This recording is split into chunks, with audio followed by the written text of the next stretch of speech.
Hello everyone, today I'll show you how to add a new file to a PDF portfolio using Adobe Acrobat Pro.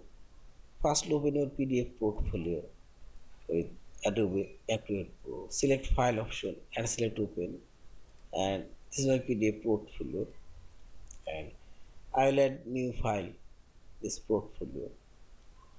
Click this plus icon, and here you will find this add files option. Select, and now select your PDF file. I'll add this file and also this file and select open,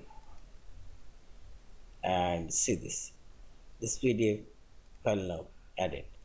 In this way you can add one or two or multiple PDF files, as many as you want.